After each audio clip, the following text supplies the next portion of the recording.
নমস্কার,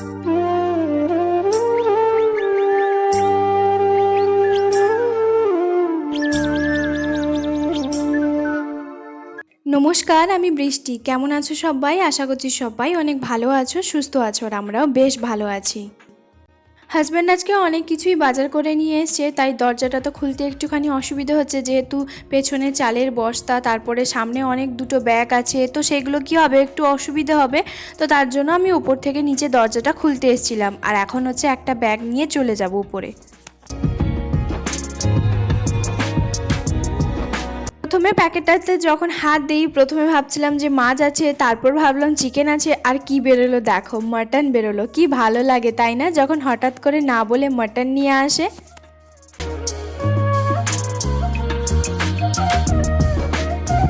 মাটনটাকে ভালো করে হচ্ছে তোমার ধুয়ে নিয়েছি, আর এই যে এখন ম্যারিনেট করার জন্য 1 ঘন্টার জন্য রেখে দেব।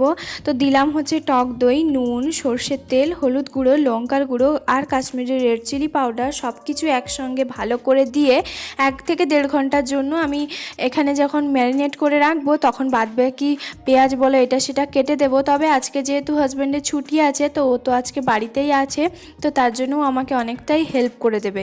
তো এই যে দেখো সব কিছু ভালো করে দিয়ে এখন বেশ ভালো করে যতক্ষণ পর্যন্ত ম্যারিনেট করে বেশ দাবিয়ে রাখবো না, ততক্ষণ দেখবে মানে মাটনের টেস্টটা আরও বেশি ভালো পাওয়া যায়। তো যাই হোক, আমাদের এখানে জানো তো মাটন সত্যি খুব ভালো আসে, খুবই ভালো, সত্যি মাটনের টেস্টটা জাস্ট দারুণ।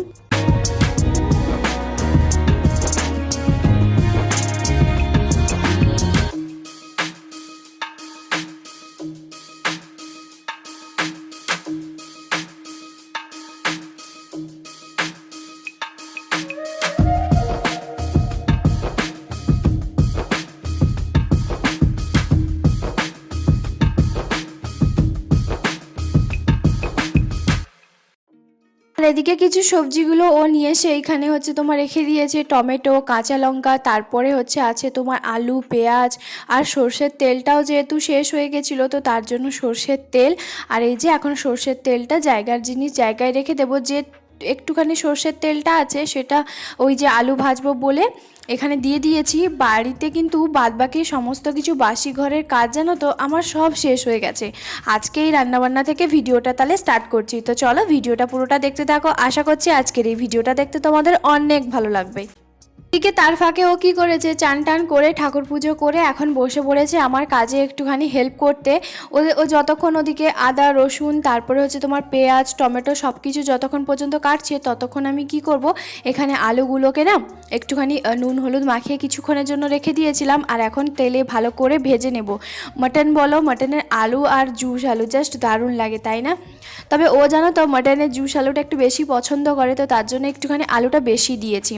আমাদের যখন মাটন হোক, চিকেন হোক, বিরিয়ানি হোক, যাই হোক না কেন, সকালবেলা যখন যে রান্নাটা করি সেটা একটুখানি ও বেশি করেই নিয়ে আসে। তাতে কি হয়, রাতের জন্য আর চিন্তা করতে হয় না, কারণ দুবেলা রান্না করা একটুখানি অসুবিধে হয়। কিন্তু হ্যাঁ, অন্যদিন যখন মাছ বা সবজির যেগুলো আসে, তখন কিন্তু আবার দুপুরবেলার জন্য আমাকে রাতে আবারও রান্না করতে হয়, তো তখন দুবেলা রান্না করতে হয়।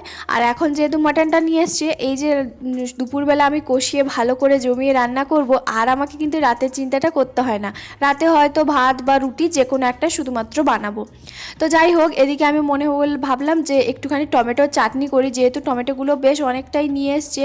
আর টমেটো বলতে পারো চাটনিটা আমার বেশি ভালো লাগে, তো ধনেপাতা দিয়ে চাটনি আমার তো আরও বেশি দুর্দান্ত লাগে, তো সেই জন্য এখানে টমেটোর চাটনিটা করে নিচ্ছি। তো হয়েও গেছে। এদিকে হচ্ছে তোমার মাটনে যা যা লাগে মশলাটা সমস্ত কিছু হচ্ছে তোমার কষিয়ে নিয়েছি, ওই পেঁয়াজ, আদা, রসুন। আর এখানে জানো তো আমি অল্প একটুখানিও জল দেইনি, তার একটাই কারণ, পেঁয়াজটা যেহেতু বেশি করে দিয়েছি না, তো সেই জন্য কি হয়, চিকেন বলো মাটনে বলো, দেখবে জলটা খুব একটা বেশি দিতে হয় না, কারণ পেঁয়াজের যে জলটা ছাড়ে সেটাতেই অর্ধেকের বেশি হচ্ছে তোমার চিকেন বলো মাটন বলো কিন্তু কষিয়ে যায়। তবে ও জানো তো কড়াইতে এইভাবে যে মাটন রান্না করা হয় সেটা আমি পুরোটাই করি, কিন্তু সবার শেষে একটুখানি প্রেসার কুকারে দিয়ে সিটি লাগিয়ে দিই। ও বলে যে ওটা নাকি আরও বেশি টেস্টি লাগে। তবে হ্যাঁ, এটা কিন্তু সত্যি খুবই সুন্দর লাগে। তো এখন ভালো করে হচ্ছে সব কিছু মাটনটাকে ভালো করে কিছুক্ষণের জন্য কষিয়ে নেব, ওই 45 মিনিট মতন বা 1 ঘন্টা। তো তারপরে আমি সবার শেষে মাটনটা হচ্ছে প্রেসারে দিয়ে 2 থেকে 3টে হচ্ছে তোমার সিটি দিয়ে তারপরে হচ্ছে তোমার নামিয়ে নেব। আর এই যে এখন হচ্ছে আমি ঢাকাটা দিয়ে দিয়েছি, আর ওদিকে ভাতটাও বসিয়ে দিয়েছি। আমি যে প্রথম থেকেই হচ্ছে তোমার মাটনটা পছন্দ করতাম তা কিন্তু নয়, ছোটোবেলা থেকে কিন্তু আমি মাটন একদমই পছন্দ করতাম না। বাড়ির সবার জন্য মাটন হলে শুধুমাত্র আমার একার জন্যই চিকেনটা আনা হতো।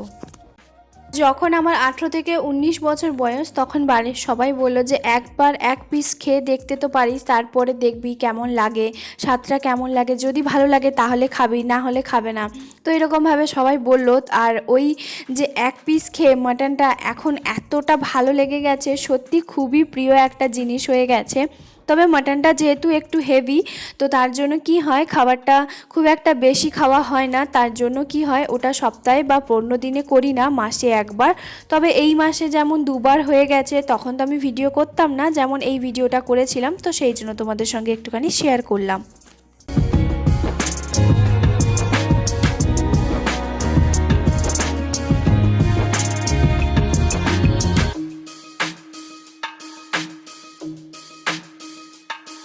আমি যে বিয়ের আগে থেকে রান্নাবান্না একদম পারদর্শী ছিলাম তা কিন্তু একদমই নয়। আমার মাথার মধ্যে এটাই সবসময় ঘুরতো যে এইভাবে কাঁচা কাঁচা জিনিস, সবজি কীভাবে মা এত সুন্দর টেস্টি করে রান্না করে দেয়, এই ভাবনাটাই আমার মাথার মধ্যে ঘুরতো। আর মাকে সবসময় বলতাম, তো মাও ভীষণভাবে চিন্তা থাকতো যে আমি কি করব না করব বিয়ের পরে। তারপরে যখন বিয়ে হলো, হাজব্যান্ডের সঙ্গে 1 মাস হচ্ছে তোমার শ্বশুরবাড়িতে ছিলাম, আর তারপরে হাজব্যান্ডের কাজের সূত্রে যখন বাইরে থাকে, তো তখন ওর সঙ্গে যখন আমি প্রথম দিল্লিতে যাই, ওখানে আমি প্রথম রান্না করেছিলাম ডিমের ঝোল। প্রথমবার যখন আমার হাজব্যান্ড হোটেল থেকে খাবারটা নিয়ে এসেছিলো, আর ও তো জানে যে আমি হয়তো কিছু রান্নাবান্না জানি না, তবে আমি রান্নাঘরে যখন ঢুকে আমি মানে ইউটিউবে সার্চ করি যে ডিমের ঝোল কেমন রান্না করা হয়, তখন ওই আনন্দটা, আর ওই প্রথম আমার যখন হাতের ডিমের ঝোলটা খায়, তখন ও এটাই বলেছিল তুমি এত সুন্দর রান্না কোথা থেকে শিখলে। আর ওই আনন্দটা যে কি ভালো লেগেছিল সে আর কি বলবো। যাই হোক, কড়াটা ধুয়ে এদিকে হচ্ছে তোমার জলটা দিয়ে দিলাম প্রেশারের মধ্যে, তাতে কি হয় মশলাটাই হয়ে যায়। আর এদিকে প্রেশারে দিয়ে ভালো করে, এখন প্রচণ্ড পরিমাণে খিদে পেয়ে গেছে, কারণ হচ্ছে একটাই, সকালবেলা না এমনি চা বিস্কিট খেয়েছিলাম, আর যেহেতু মাটন হয়েছে তো সেই অপেক্ষায় বসে আছি কখন রান্নাটা হবে আর দুজন মিলে জমিয়ে খাওয়া দাওয়াটা করব। আর এই যে প্রথমে হচ্ছে আমাকে দিল, আর তারপরে ও নিজেরটা হচ্ছে তোমার বেড়ে নিচ্ছে। তো চলো, আজকের ভিডিওটা তোমাদের সবার কেমন লাগলো প্লিজ একটা কমেন্ট করে জানাতে একদম ভুলবে না। যদি আমার চ্যানেলে নতুন হয়ে থাকো তাহলে প্লিজ সাবস্ক্রাইব করতেও ভুলবে না। আর তোমাদের ভালো লাগুক খারাপ লাগুক প্লিজ একটা মন্তব্য করতেও কিন্তু ভুলবে না, কারণ তোমাদের একটা মন্তব্য অনেকটা গুরুত্বপূর্ণ আমার কাছে।